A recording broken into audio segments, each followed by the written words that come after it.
सर्वांना नमस्कार. तन्वी अर्जुन लव्ह स्टोरीचा आज 31 आणि 32 असे 2 भाग येतील. आधी 31 आणि मग 32 असे सलग भाग वाचावेत. अर्जुननं आज काहीतरी ठरवलं होतं त्याच्या मनाशीच, आणि जर आज तन्वीनं साथ दिली तर खरंच आज त्यांचं मिलन होणार हे निश्चित होतं.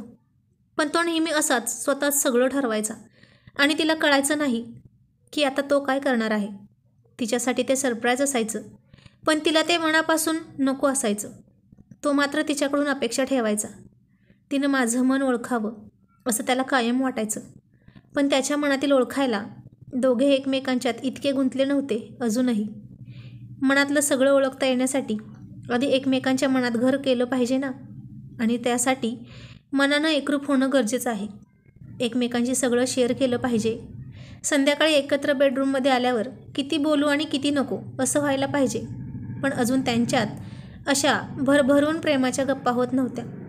आता कुठे यांच्या प्रेमाची गाडी थोडी पुढे सरकली होती, पण म्हणावी अशी धावत नव्हती. त्याच्या मनातील संशयाचे वादळ अजून शांत झालं नव्हतं. फक्त त्याने त्याकडे थोडं दुर्लक्ष केलं होतं. आणि हे वादळ शांत होऊन त्यांच्या प्रेमाची गाडी कधी सुसाट वेगाने धावेल आणि संसाराचा गाडा कधी सुरळीत चालेल कोणास ठाऊक. आणि तन्वी विचार करत होती, काय करू, जाऊ की नको पार्टीत अर्जुनसोबत? पण नाही गेले तर तो पुन्हा संशय घेईल आणि चिडेल. तो चिडेल म्हणून मी जायचं का पार्टीत, असं ती स्वतःशीच म्हणाली. मुळीच नाही. तो काय याआधी कमी वेळा रागावला आहे का? पण त्यानं इतक्या आपुलकीने चल म्हणाला आहे तर गेलंच पाहिजे ना, नाहीतर काय वाटेल त्याला. पण माझी कोणाशी ओळख ना पाळख, सगळा त्याचा ऑफिस स्टाफ असेल, तो सुद्धा त्यांच्यात मिसळून जाईल आणि मग मी एकटी पडेन. मला किती बोर होईल, अशी ती विचार करत होती. आणि इकडे अर्जुन विचार करत होता. आजपर्यंत प्रत्येक पार्टी एकट्याने केली, एकटाच कोपऱ्यात बसून असायचो. सगळे किती आनंदाने पार्टी एन्जॉय करायचे, आपल्या जोडीदारासोबत नाहीतर गर्लफ्रेंडसोबत. पण आजवर मी एकटाच असायचो, कारण मला ना गर्लफ्रेंड ना एखादा मित्र मैत्रीण. पण आज माझ्यासोबत तन्वी असणार आहे, मी एकटा नसणार आहे. आज मला एकटं एकटं वाटणार नाही. आता दोघेही वेगवेगळ्या रूममध्ये पार्टीला जाण्यासाठी तयार होत होते. अर्जुनने व्हाईट शर्ट आणि त्यावर ब्लॅक जॅकेट घातलं होतं. त्याच्या गोऱ्या रंगाला तो रंग अधिकच खुलून दिसत होता, आणि त्यात वेळ रात्रीची, मग काय तो अधिकच सुंदर दिसत होता, पौर्णिमेच्या चंद्रासारखा उठावदार. आणि काय योगायोग, तन्वीनेही ब्लॅक रंगाची साडी घातली होती. आता या दोघांना एकमेकांच्या मनातलं कळलं की नाही कळलं कुणाच ठाऊक, पण जास्त बोलत नसले तरी रबने मिलाई जोडी होती ती, मेड फॉर ईच अदर. मराठीत सांगायचं झालं तर अगदी लक्ष्मीनारायणाचा जोडा. आणि तन्वीसुद्धा खूप ग्लॅमरस दिसत होती, तेही जास्त मेकअप न करता. आणि आता दोघेही एकाच वेळी बेडरूममधून हॉलमध्ये आले आणि एकमेकांना पाहून थोडा वेळ तसेच पाहत राहिले. आणि दोघेही हसायला लागले त्यांचं सरप्राईज मॅचिंग पाहून. आता या गोष्टीवर किती किती खुलून हसून बोलायला हवं होतं की नाही त्यांनी, पण नाही. फक्त तो तिला छान दिसतेस असं गालात हसून म्हणाला, आणि तिने हसून डोळ्यांच्या पापण्या मिटून त्याचे आभार मानले. कुणी आपलं कौतुक केलं तर त्याला थँक्यू म्हणायचं असतं म्हणून, फक्त औपचारिकता पाळून. आणि मिस्टर अँड मिसेस अर्जुन पार्टीत निघाले. पार्टीची तयारी अतुलने अगदी छान केली होती. एक 3 स्टार हॉटेल बुक केलं होतं त्यानं. पार्टी लॉनवर होती. हिवाळा असल्यामुळे थोडी थंडी होती, पण जास्त कडक नव्हती. हवीशी वाटणारी गुलाबी थंडी पडली होती. सगळ्यांच्या बसण्याची व्यवस्था राऊंड शेपमध्ये केली होती. ठिकठिकाणी सेल्फी पॉईंट होते.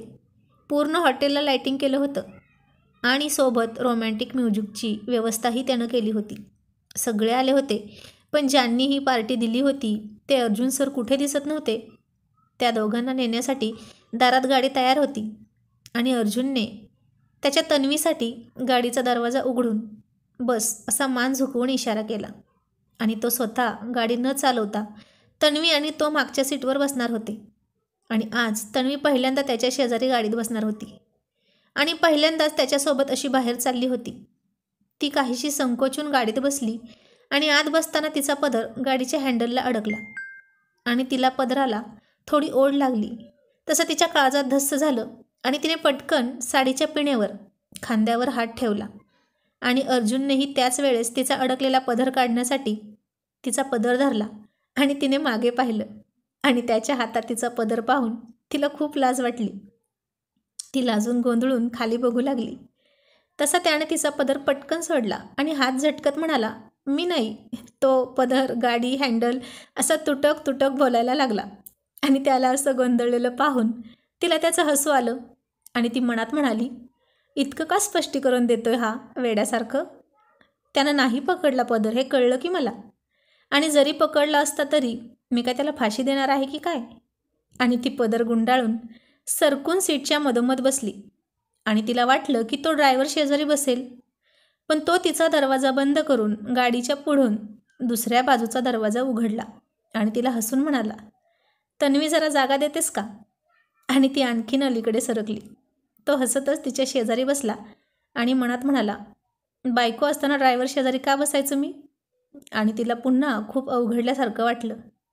सारखं जवळ येऊन पुन्हा सारखे ते दूर जायचे. त्यामुळे तिला सारखं अवघडल्यासारखं व्हायचं. एकदा जवळ आले की एकमेकांच्या कायमचे जवळ ते राहतच नव्हते. आता गाडी सुरू झाली. दोघेही गप्प होते. तन्वी खिडकीच्या बाजूला सरकून बसली होती आणि खिडकीतून बाहेर बघत होती. अर्जुन मात्र रिलॅक्स होऊन बसला होता आणि तो मनात म्हणाला, मला तर आता झोपूच वाटतं इथंच. इतकी जागा हिने दोघांच्या मध्ये सोडली आहे. इतकं अवघड होऊन आणि अंग चोरून बसायची गरज आहे का. मी काही खाणार आहे का काय हिला. आणि जणू जादूच्या गोष्टीसारखं माझा स्पर्श झाला तर गायबच होणार असल्यासारखी माझा स्पर्श टाळते ती. खिडकीतून येणाऱ्या वाऱ्यामुळे तिचे केस तिच्या चेहऱ्यावर येत होते आणि तिचे मस्तीखोर केस पाहून त्याला ते सावरण्याचा मोह व्हायचा आणि तो नकळत हात उचलायचा. पण पुन्हा तिनं पाहिलं की हात मागे घ्यायचा. ती खिडकीतून बाहेर पाहायची आणि तो तिला पाहायचा. आणि इतक्यात ड्रायव्हरने जोरात ब्रेक मारला. बेसावध तन्वी आणि अर्जुन एकमेकांच्या मिठीत आले आणि एकमेकांना घट्ट धरून बसले होते. तिने त्याच्या कुशीत जाऊन त्याच्या कमरेला मिठी मारली होती आणि त्यानेही तिला मिठीत घेतलं होतं. इतक्यात ड्रायव्हर म्हणाला, सॉरी सर, ती एक बाई अचानक आडवी आली ना म्हणून जोरात ब्रेक मारावा लागला. तो खूप घाबरून बोलत होता कारण याआधी अर्जुन सरांनी त्याला असं अचानक ब्रेक मारल्यामुळे झापलं असेल ना. पण यावेळी अर्जुन सरांना त्यानं अचानक ब्रेक मारल्यामुळे राग आला नाही. उलट त्याला न रागवता त्याला बक्षीस देऊ वाटत होतं त्याला. आणि त्या गाडीला आडव्या येणाऱ्या बाईचे आभार मानू वाटत होते. आणि पुन्हा असाच ब्रेक मार असं अर्जुनला त्याला खूप सांगू वाटत होतं. आणि ड्रायव्हरच्या आवाजाने ती अर्जुनपासून दूर व्हायला लागली. पण तो काही लगेच मिठी सोडेना. मग तिनं पुन्हा थोडा जोर लावून त्याला दूर ढकललं आणि इतक्यात तिचं मंगळसूत्र त्याच्या कोटाच्या बटनात अडकलं. त्यामुळे जास्त खेचलं तर ते तुटलं असतं. त्यामुळे पुन्हा दोघं जवळ आले.